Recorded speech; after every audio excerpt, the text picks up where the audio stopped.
আমডাঙ্গার পর এবার জগদ্দল। রাজ্যে জিবি সিন্ড্রোমে আক্রান্ত হয়ে আরও এক কিশোরের মৃত্যুর খবর। গত ২৬শে জানুয়ারি ওই কিশোরের মৃত্যু হয়েছে বিসি রায় শিশু হাসপাতালে।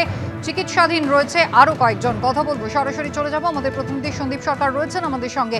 সন্দীপ, কিভাবে এই শিশু কিশোর তারা আক্রান্ত হচ্ছে, কি বলছে হাসপাতাল?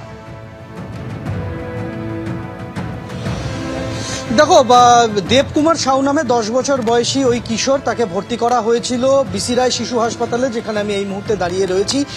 দিন সাতেক তাকে ভেন্টিলেটর সাপোর্ট সিস্টেমের মধ্যে রেখে চিকিৎসা করানো হয় এবং 26শে জানুয়ারি ওই কিশোরের মৃত্যু হয়েছে বলে স্বাস্থ্য ভবন সূত্রে খবর। ওই কিশোরের শারীরিক সমস্যা যা ছিল, যেটা হাসপাতাল সূত্রে আমরা জানতে পারছি, প্রথম দিকে শরীরের নিম্নাঙ্গ অসার হয়ে পড়েছিল, আস্তে আস্তে অসারতা বাড়তে থাকে, ফুসফুসের ওপর সেই অসারতার প্রভাব পড়ে।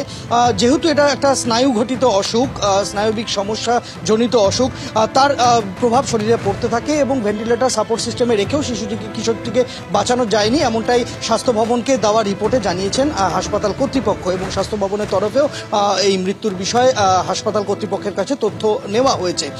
এই মুহূর্তে বিসি রায় শিশু হাসপাতালে আরও 2 শিশুর চিকিৎসা চলছে, তারাও এই জিবি সিন্ড্রোমে আক্রান্ত। একজনের অবস্থা খুবই সংকটজনক বলছেন হাসপাতাল কর্তৃপক্ষ, আরেকজনের শারীরিক অবস্থা একটু বেটার, তাকে হয়তো আর কয়েকদিনের মধ্যে ছেড়ে দেওয়া যাবে এমনটা আশা করছেন বিসি রায় কর্তৃপক্ষ। একেবারেই সন্দীপ, তুমি আমাদের সঙ্গে থাকো। চিকিৎসক কি বলছেন, কি উপায় হচ্ছে চিকিৎসা? চিকিৎসা হচ্ছে ইন্ট্রাভেনাস ইমিউনোগ্লোবুলিন বলে একটি ওষুধ আছে, সেই ওষুধটি দেওয়া হয়।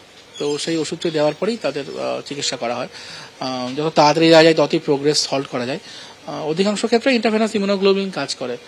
কিছু কিছু ক্ষেত্রে রেজিস্ট্যান্ট ডিজিজ, যেখানে ইন্ট্রাভেনাস ইমিউনোগ্লোবুলিন কাজ করে না, সেখানে শরীরের পুরো রক্ত চেঞ্জ করতে হয়। এটা খুবই একটা জটিল কমপ্লিকেটেড প্রসিডিওর।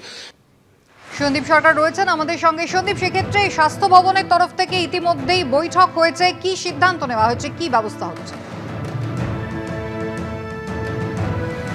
দেখো, স্বাস্থ্য ভবনে আজকে একটি জরুরি ভিত্তিতে বৈঠক ডাকা হয়। সেই বৈঠকে সিদ্ধান্ত হয়েছে যে রাজ্যের সমস্ত সরকারি হাসপাতাল, সমস্ত জেলাকে নির্দেশ পাঠানো হচ্ছে যে এই উপসর্গ নিয়ে, জিবি সিন্ড্রোমের উপসর্গ নিয়ে কেউ যদি আসেন বা কনফার্ম কেস যদি আসে, দ্রুত স্বাস্থ্য ভবনকে জানাতে বলা হয়েছে।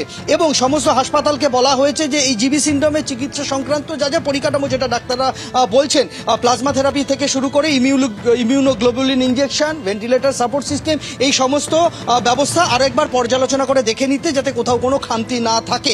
আজকে এই বৈঠকে স্বাস্থ্য সচিব ছিলেন, স্বাস্থ্য দপ্তরের অন্যান্য আধিকারিকরা ছিলেন, বাঙুর ইনস্টিটিউট অফ নিউরো সায়েন্সের একজন বিশেষজ্ঞ, স্নায়ুরোগ বিশেষজ্ঞ, বিসি রায় শিশু হাসপাতালের অধ্যক্ষ, কলকাতা মেডিকেল কলেজের শিশুরোগ বিভাগের প্রধান, সংক্রামক রোগ বিশেষজ্ঞ একজন চিকিৎসক যোগীরাজ রায়, এই 4 জনকে ডাকা হয়েছিল। বিশেষজ্ঞদের সাথে কথা বলে এই জিবি সিন্ড্রোমের চিকিৎসা পরিকাঠামো কি আছে, কি দরকার এবং কি করতে হবে, সেই সবটাই কিন্তু বুঝে নেন স্বাস্থ্যকর্তারা এবং সেই মর্মে নির্দেশ দেওয়া হচ্ছে সমস্ত জেলাগুলিকে।